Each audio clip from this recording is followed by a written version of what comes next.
नमस्कार, NMF news देख रहे हैं आप। मैं हूं आपके साथ अभिषेक कुंडे। 5 राज्यों में विधानसभा के चुनाव हुए। इन 5 में से 2 राज्यों में कांग्रेस की सरकार थी, राजस्थान और छत्तीसगढ़ में। लेकिन दोनों ही राज्यों में के जो छत्रप थे वो बीजेपी के सामने ढेर हो गए। दोनों को ही सरेंडर करना पड़ गया। लेकिन आज मुद्दा ये नहीं है कि 2 राज्य कांग्रेस ने गंवा दिए और मध्य प्रदेश में सिंधिया का जाना कांग्रेस के लिए बड़ा झटका साबित हुआ, बल्कि आज मुद्दा ये है कि राजस्थान की हार के बाद भी गहलोत इस बात को मानने के लिए तैयार नहीं है कि राजस्थान की हार उनके फैसलों की वजह से हुई। और दूसरा मुद्दा ये है कि ऐसा बहुत कम देखा जाता है जब राहुल गांधी अपनी विदेशी यात्रा को रद्द कर दें। लेकिन विधानसभा चुनाव में मिली तगड़ी हार के बाद राहुल ने अपनी यात्रा रद्द कर दी। तो चलिए शुरू करते हैं गहलोत से, क्योंकि राजस्थान की हार का अगर कोई सबसे बड़ा कारण कोई बताया जा रहा है तो वो है अशोक गहलोत और उनके फैसले। 4 राज्यों में मिली हार के बाद कांग्रेस ने मंथन करना शुरू कर दिया। तो इस मंथन में गहलोत ने कहा कि बीजेपी ने वोटों का ध्रुवीकरण किया है। लेकिन राहुल गांधी का मानना है जो लोगों से संवाद था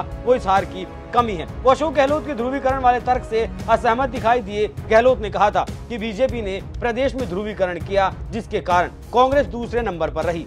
लेकिन गहलोत को ध्रुवीकरण वाला तर्क इसलिए गले नहीं उतरता क्योंकि कांग्रेस को करीब 40% वोट मिला है और वो बीजेपी के मुकाबले बहुत ज्यादा पीछे नहीं रही। लेकिन गहलोत है कि मानने को तैयार नहीं। इसका भी कारण है और ये कारण ये है कि गहलोत अक्सर गांधी परिवार के विचार के खिलाफ खड़े नजर आते हैं। वो हमने कांग्रेस के अध्यक्ष पद के चुनाव के वक्त भी देखा था। अब सुनिए किस बात को लेकर राहुल गांधी और गहलोत के बीच टकराव देखने को मिला।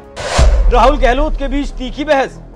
हार की समीक्षा चल रही थी तो जाहिर सी बात है कि सभी मुद्दों पर चर्चा होनी थी। तो बात टिकट बंटवारे को लेकर भी सामने आई, क्योंकि गहलोत अपने सिटिंग विधायकों के टिकट नहीं कटना देना चाहते थे। लेकिन राहुल गांधी इस बात के फेवर में नहीं थे। जिन विधायकों का रिपोर्ट कार्ड नेगेटिव था, राहुल गांधी उनका टिकट काट देना चाहते थे। लेकिन टिकट बंटवारे को लेकर गहलोत के सामने कांग्रेस को झुकना पड़ा और जिन लोगों को गहलोत के कहने पर टिकट दिया गया वो लोग हार भी गए। और इसका नतीजा भी ये रहा कि कांग्रेस के 23 मंत्रियों में से 17 हार गए और गहलोत को मिलाकर कुल 6 उम्मीदवार ही जीतने में कामयाब हो सके। यहाँ सचिन पायलट का नाम लेना भी बहुत जरूरी हो जाता है, क्योंकि बात अगर 2018 के चुनाव की करें तो उस चुनाव में पायलट काफी एक्टिव दिखाई दिए थे। लेकिन इस चुनाव में पायलट इतने एक्टिव नहीं दिखाई दिए, क्योंकि पायलट और गहलोत के बीच का जो टकराव था वो गांधी परिवार आखिरी वक्त तक नहीं सुलझा पाया था और गहलोत ने पायलट की जासूसी तक करवा दी और वो 18 विधायकों के साथ अपनी अलग रणनीति बना रहे थे। इस बात का खुलासा खुद गहलोत के पूर्व ओएसडी ने किया है। सुनिए गहलोत के पूर्व ओएसडी ने क्या कुछ कहा है। जब राजस्थान में पॉलिटिकल क्राइसिस हुआ था, जब सचिन पायलट जी 18 एमएलएज के साथ मानेसर चले गए थे, तो ये नेचुरल सी बात है कि कोई भी सरकार ऐसे समय में पूरी मॉनिटरिंग करती है, सर्विलांस पे लेती है कि वो किससे मिल रहे हैं, कहाँ मिल रहे हैं, क्योंकि सरकार गिरने की स्थिति आ गई थी ना।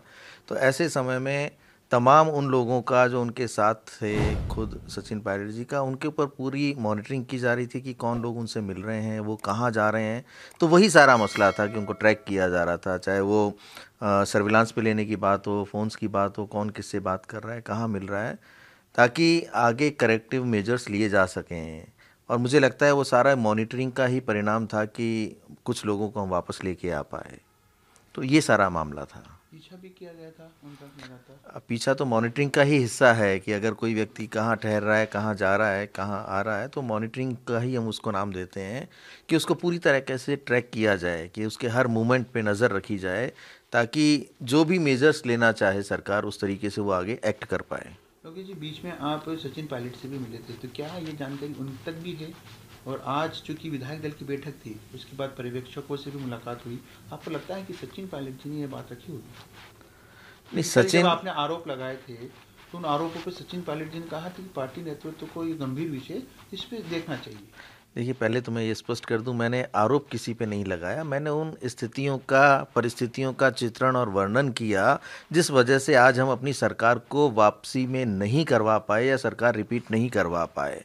तो मुझे लगता है सचिन पायलट जी को भी उन सब चीज़ों की जानकारी होगी कि उनकी मॉनिटरिंग की जा रही है, उनको ट्रैक किया जा रहा है, और उनका ये कहना कि ये जो सारी चीज़ें हैं इस पर अब संज्ञान लिया जाना चाहिए, मुझे लगता है कि उचित है। ये जो भी चीज़ें हैं ये पार्टी की भलाई के लिए हैं कि आने वाले समय में हमें बड़ी चुनौतियों का सामना करना है।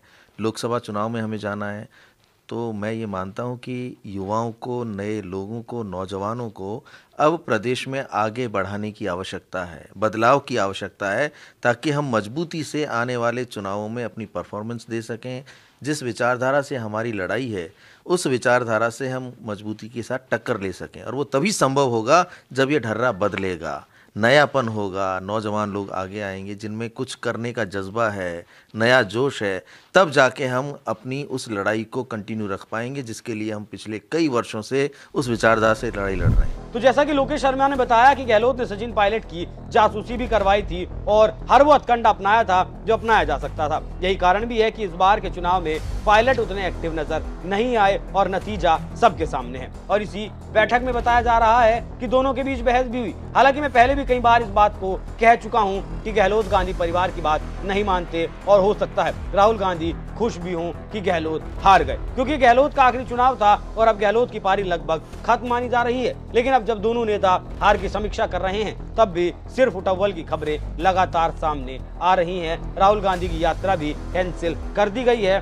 और ऐसा बहुत कम देखा गया जब राहुल गांधी ने इस तरह के मामले के लिए अपनी विदेश यात्रा को रद्द किया हो, क्योंकि अक्सर देखा जाता है वो चुनाव से पहले भी विदेश यात्रा पर जाते हैं और चुनाव के बाद भी विदेश यात्रा पर जाते हैं। लेकिन इस बार राहुल गांधी ने ऐसा नहीं किया और अपनी 4 देशों की यात्रा रद्द कर दी। लेकिन अब देखना बेहद ही दिलचस्प होगा कि राजस्थान के जो नतीजे रहे हैं और उसके बाद गहलोत और राहुल के बीच जो टकराव की स्थिति पैदा हुई है, उसके बाद गहलोत का करियर क्या कुछ रहता है। आप इस पूरी खबर पर क्या कुछ राय रखते हैं? अपनी राय हमें कमेंट कर जरूर बताइएगा। नमस्कार।